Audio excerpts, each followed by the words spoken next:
ഇപ്പോൾ എന്തേലും ഒരു ഇച്ചിരി ആയപ്പം പലരും ദൈവത്തെ മറന്നു. നിങ്ങൾ ശ്രദ്ധിച്ചിട്ടുണ്ടോ?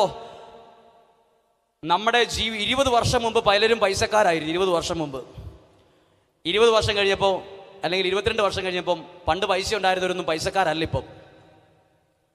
അന്ന് പൈസ ഇല്ലാതിരുന്ന കുറേ പേര് ഇന്ന് നല്ല വീടൊക്കെ വെച്ച് വലിയ നിലയിലാ. എങ്ങനെയാ ഈ മാറ്റം സംഭവിച്ചതെന്ന് പഠിക്കുന്ന നല്ലതാ. ഒരു വീട് പോലും ഇല്ലാത്തൊരു ചേച്ചിയോട് എൻ്റെ കൂടെ വന്ന ഒരാൾ ചോദിച്ചു, നിങ്ങൾക്ക് ഇവിടെ ഒരു ചാർത്ത് പോലെ ഓല മറച്ച ഒരു ടോയ്ലറ്റും ഒക്കെ ഉണ്ടായിരുന്നുള്ളൂ, എങ്ങനെ പറ്റി? മക്കൾ രക്ഷപ്പെട്ടു കാനഡയ്ക്ക് പോയി അല്ലേ എന്ന് ചോദിച്ചു. അപ്പോൾ അമ്മ പറയുക, മക്കൾ കാനഡയ്ക്ക് പോയോണ്ടല്ല, വീടില്ലാത്ത സമയത്ത്, ഒന്നുമില്ലാത്ത സമയത്ത് ഇവിടെ നിന്ന് മുട്ടയിൽ നിന്ന് ദൈവത്തെ വിളിച്ച് പ്രാർത്ഥിച്ച് ദൈവം ഞങ്ങളുടെ ഭവനത്തിൽ വന്നപ്പോഴാണ് ഈ കാര്യങ്ങൾക്ക് മാറ്റം ഉണ്ടായെന്ന്. ദൈവം മക്കളുടെ ജീവിതത്തിൽ വരുമ്പോൾ, ബിസിനസ്സിൽ വരുമ്പോൾ, ജീവിതത്തിൽ വരുമ്പോൾ എൻ്റെ ലൈഫ് മാറും, അല്ലെ മാറ്റും ദൈവം. പറഞ്ഞേ ഹല്ലേലൂയാ. എന്തിനാ ഈ തൊണ്ണ പൊട്ടിക്കുന്ന ഈ മൈക്കിലൂടെ നിങ്ങൾ ചിലപ്പോൾ ചോദിക്കും, ഇച്ചിരി ഒച്ച കുറച്ച് പറഞ്ഞാൽ പോരെന്ന്. ദൈവം ജീവിതത്തിൽ വന്നു എന്ന കാര്യം ഞാൻ പറയുമ്പോഴേ ഓട്ടോമാറ്റിക്കായിട്ട് ഒച്ച കൂടി പോകുന്ന.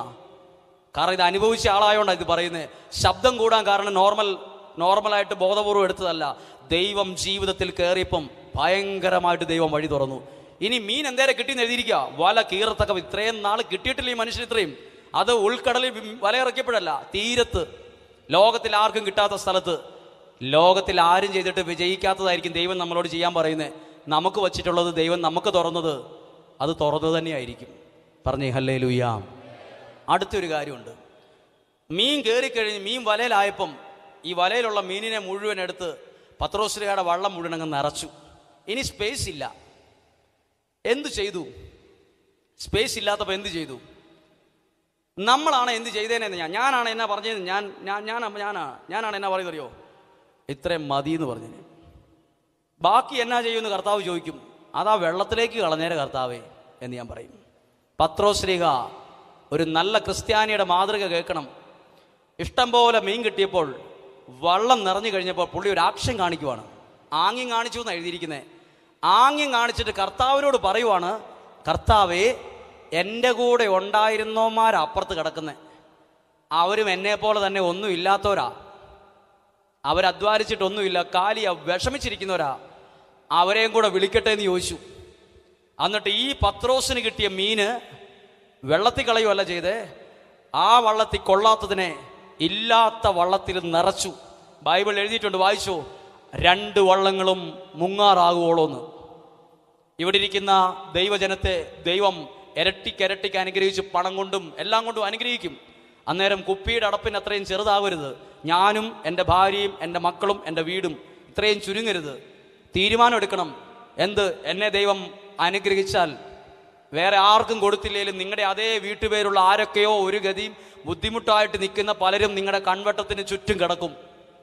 അയ്യോ, കൊച്ചിനെ കെട്ടിക്കാൻ പൈസയില്ല, ഇനി ഫീസ് കൊടുക്കാൻ പണമില്ല, എന്തു ചെയ്യും? നിങ്ങളെ ദൈവം അനുഗ്രഹിക്കുമ്പോൾ ഈ കസേരയിൽ തീരുമാനിക്കണം, എന്ത്? എനിക്ക് ദൈവം അനുഗ്രഹം കിട്ടിയാൽ അതിൻ്റെ പങ്ക് സന്തോഷത്തോടെ എടുത്ത് ഞാൻ കൊടുക്കുമെന്ന്. അത് തീരുമാനിക്കില്ല. എല്ലാം പണമായി കഴിയുമ്പം ഒരു വലിയ വീട് വെച്ച് തനി ഒരു കുപ്പിയുടെ അടപ്പിന് അത്രയും ചെറുതായി പോകും മനസ്സ്. പത്രോസിനെ ഈശോ ആംഗ്യം കാണിച്ച് വിളിച്ചപ്പം പത്രോസ്ലീഹനെ സുവിശേഷത്തിലെ ഈശോ വിളിച്ചതെന്നറിയോ? ഒന്നാമൻ പത്രോസ്ന്ന് വിളിക്കാൻ. ഒന്നാമൻ എന്ന് വിളിക്കാൻ കാരണം എന്നാ? ഒന്നാമനാക്കാൻ കാരണം ഞാൻ വിചാരിക്കുവാണ്, ഈ മനസ്സാണ്.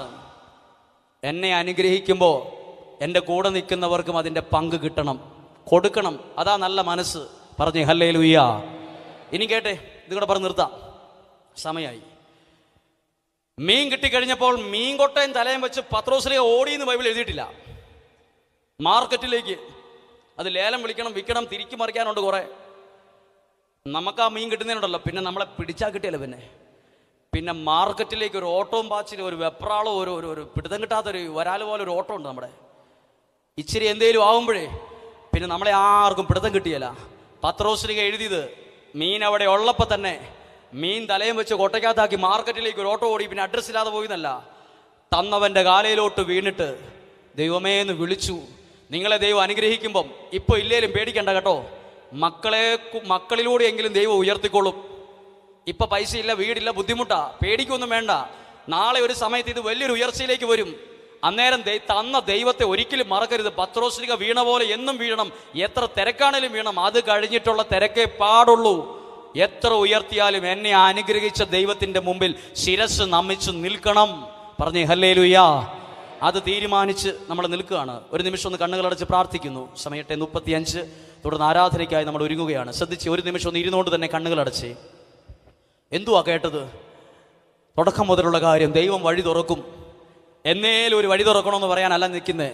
ഇന്ന് ഈ ശുശ്രൂഷയിൽ ദൈവം അത്ഭുതം പ്രവർത്തിക്കണം. ദൈവം വഴി തുറക്കണം. നമ്മൾ ആദ്യം പാടിയതുപോലെ അല്ലാതെ പ്രാർത്ഥനയോടെ ഒന്ന് ഇരുന്നുകൊണ്ടെന്ന് പാടിക്കേ. യേശു ഒരു വാതിൽ തുറന്നാൽ പ്രാർത്ഥനയോടെ അത് സംഭവിക്കണം. യേശു ഒരു വാതിൽ തുറന്നാൽ ആർക്കും അടയ്ക്കാനാവുകില്ല. യേശു